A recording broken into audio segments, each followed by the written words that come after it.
కలసిన శుభవేళ ఎందుకు నీకి కలవరము, ఎందుకు నీకి కలవరము.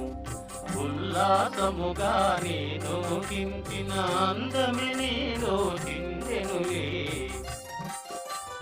చూపులు కలసిన శుభవేళ ఎందుకు నీకి కలవరము.